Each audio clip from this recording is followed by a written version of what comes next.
আমাদের জিএসটির উপর জার্নাল করছিলাম আমরা। এই জিএসটির উপর আমরা যে জার্নাল এন্ট্রি করেছি, প্রথমে দেখবে প্রাথমিক জার্নালগুলো করেছিলাম যেখানে জিএসটি ছিল না।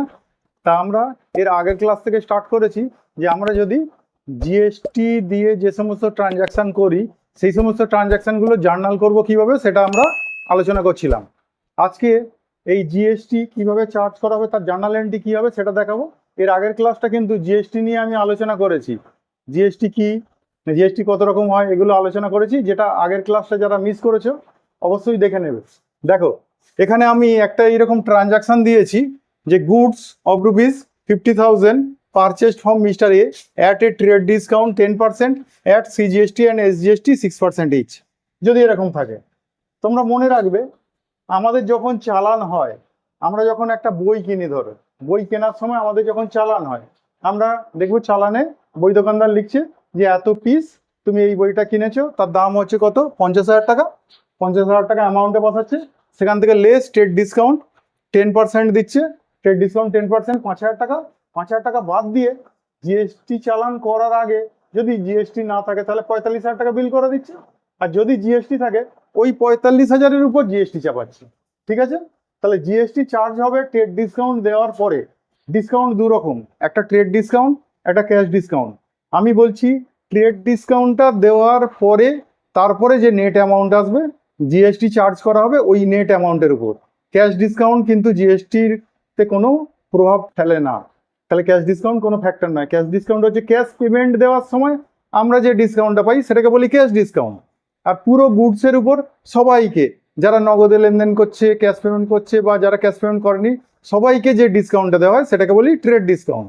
সেটা হচ্ছে তুমি গুডস কিনলেই তাতে ডিসকাউন্টটা দেবে, এমআরপি থেকে একটা পয়সা ছেড়ে দেবে, সেটা হচ্ছে ট্রেড ডিসকাউন্ট। আর পেমেন্ট দেওয়ার সময় আমরা যে ডিসকাউন্টটা ছাড় দিই সেটাকে বলি ক্যাশ ডিসকাউন্ট। তাহলে এখানে ট্রেড ডিসকাউন্টের কথা বলছি আমরা। ট্রেড ডিসকাউন্ট যেটা থাকবে সেটা কিন্তু টোটাল গুডসের ভ্যালু থেকে আগে ট্রেড ডিসকাউন্ট বাদ দেবো। তাহলে এইখানে আমার 50,000 টাকার গুডসের ট্রানজাকশন, তাহলে তার থেকে 10% যদি ট্রেড ডিসকাউন্ট থাকে তাহলে 10% ট্রেড ডিসকাউন্ট বাদ দিই। 50 থেকে 10% যদি বাদ দিই কত টাকা বাদ দেবো, 5,000 টাকা। তাহলে 5,000 টাকা বাদ দিলে আমার নেট ট্রানজাকশন কত, 45।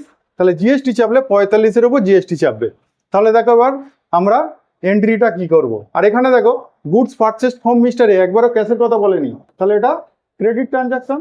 তাহলে ক্রেডিট ট্রানজাকশন হলে আমরা ক্রেডিট ট্রানজাকশন হলে পারচেস করলে নর্মালি এন্ট্রি কি করি, purchase account debit two mister এ, এটা করি। কিন্তু আমাদের জিএসটি যেহেতু আছে আমরা কি করব, পারচেস অ্যাকাউন্ট ডেবিট করব। ট্রেড ডিসকাউন্ট বাদ দিয়ে যে অ্যামাউন্টটা হলো সেই অ্যামাউন্টটা কত, 45,000। এইবার এই 45-এর উপর জিএসটি চাপাবো। এবার দেখো জিএসটি আবার দু রকম, একটা হচ্ছে ইনপুট জিএসটি আর একটা হচ্ছে আউটপুট জিএসটি।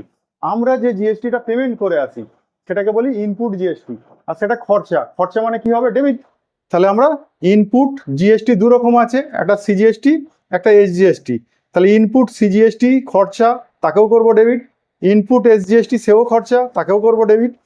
কত করব, এই 45,000-এর 6%, এই 45,000-এর 6% বসালাম। তাহলে টু মিস্টার এ বলে আমরা এর কাছে থেকে গুডস এনেছি, তার ভ্যালু কত হবে, টু মিস্টার এ করে দেবো কত, এই তিনটে যোগফল 50,400। তাহলে বোঝা গেল পারচেস নিজে খরচা। তাহলে যখনই আমরা পারচেস করেছি সেই গুডসের উপর আমরা জিএসটিও দিয়ে এসেছি, তাহলে জিএসটিটাও কি ওদের কাছে খরচা। আর একই স্টেটের মধ্যে করছি বলে আমাদের সিজিএসটি এসজিএসটি চেপেছে। তাহলে সিজিএসটি এসজিএসটি যেটা চাপবে সেটা খরচা, মানে কি করব, ডেবিট। আর ডেবিট জিএসটি যেগুলো আমাদের পেমেন্ট করে আসতে হয় সেগুলোকে বলি ইনপুট জিএসটি। সেই জন্য পারচেসকে ডেবিট করেছি, তার ইনপুট সিজিএসটিকেও ডেবিট করেছি, ইনপুট এসজিএসটিকে ডেবিট করেছি, ওই 6% করে দিয়েছি। এটা যদি অন্য স্টেটে করতাম আমরা কিন্তু এখানে লিখতাম ইনপুট আইজিএসটি লিখে দিতাম, আর একসঙ্গে এখানে ক% লিখে দিতাম, 12% একসঙ্গে, তখন আর ভাগ করতে হতো না। আর এখানে একই স্টেটের মধ্যে করেছি বলে কিছুটা সিজিএসটিতে গেছে, কিছুটা এসজিএসটিতে গেছে। আর পুরো টাকাটা প্লাস করে যেটা হয়েছে সেটাই হচ্ছে এ আমাদের থেকে পয়সা পাবে। তাহলে এ আমাদের থেকে পয়সা পাবে কত, 50,400 টাকা। তাহলে বোঝা গেল। এবারে ন্যারেশনটা এরকম লিখবে, being goods purchased from mister A at a trade discount 10% and CGST and SGST 6% each। তাহলে হলো, বোঝা গেল। তাহলে আজকে পারচেজের উপর জিএসটি কিভাবে চার্জ হয় তার জার্নাল এন্ট্রিটা কি হয় সেটা দেখালাম।